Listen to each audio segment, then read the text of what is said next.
All right, so we know that the President has been consulting widely during this time of lawlessness and looting. We know that today he met with the leaders of various political parties, and of course concerns about food and fuel shortages were raised. The Minister in the Presidency saying just a little earlier that they will not allow that to happen. She also confirmed that there's 5,000 members of the SANDF trying to restore order. Well, let's discuss where we are now with Daniel Silk, political analyst and economist at the Political Futures Consultancy. Good evening and thank you so much for your time.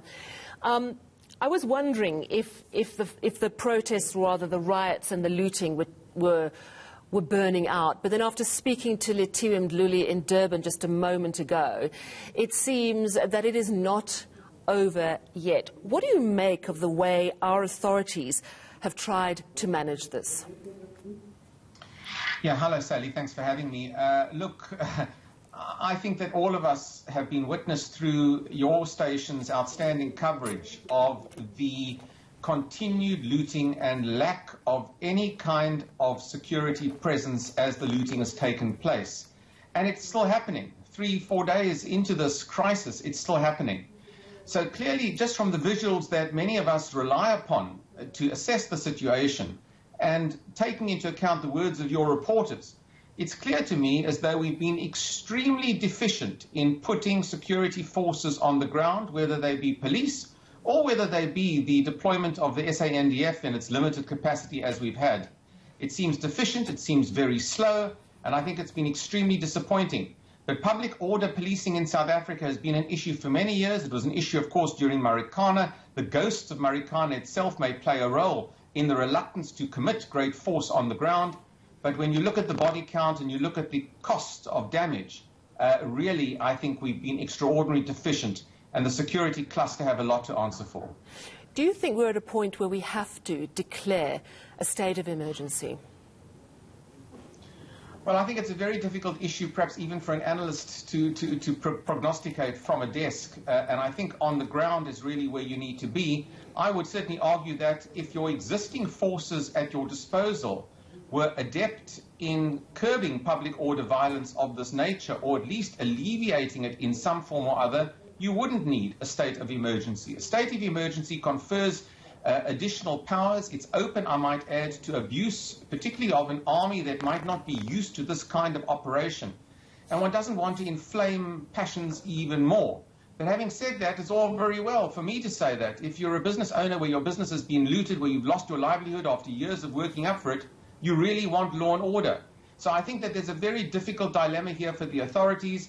If I was to compromise on it, I would say, yes, a provincial state of emergency with specific conditions attached in terms of the ability of the security forces to perform their duties, I think is certainly feasible if this violence continues. If the threats continue as we've seen, then I think a review has to be made fairly urgently. What do you make of the end game here? There's been quite a lot of talk, even coming from government officials, that they strongly believe this was orchestrated, capitalizing on people who were open to looting or people desperate enough to loot. What is your sense? Well, look, I think an investigation will have to take place into this, along with so many other investigations in this country. But, my own feeling is that it does look as though there has been a deliberate destabilization of South Africa. Now, the economic plight of South Africans, the effect of COVID, hunger, and hopelessness certainly make it easier for those who wish to destabilize to really capitalize on this and to use people to these ends. And it really wouldn't surprise me, because it's remarkably coincidental that this should occur just on the same weekend, effectively, that Jacob Zuma was incarcerated. I would certainly, suspect that there is a political motive somewhere, but that the concurrent economic hardships that South Africans are facing really was just the spark to ignite a kind of mass hysteria looting that this might be. Many of those participating in the looting may have no inkling of the Jacob Zuma connection in any way, whatever there is of it. So I do think that multiple factors are at play. But when you look that cell phone towers, for example, have been vandalized, water facilities look as though they've also been potentially vandalized. When you look at strategic assets beyond the retail sector that are potentially being targeted, then you have to ask yourself, is there an ulterior issue here? And is there an effort to what is ultimately destabilizing the Ramaphosa presidency? Is that underway? Economically, we were already in a recession before COVID hit. That's knocked us even more. And now this, I mean, it's going into billions. I think I've seen some estimates of at least 15 billion rand. What would any kind of recovery from this have to look like?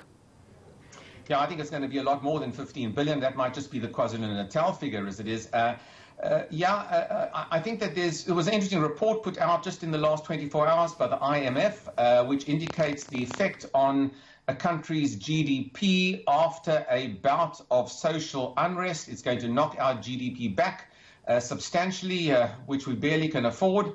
The recovery will necessitate a change of policy heart on the part of the state.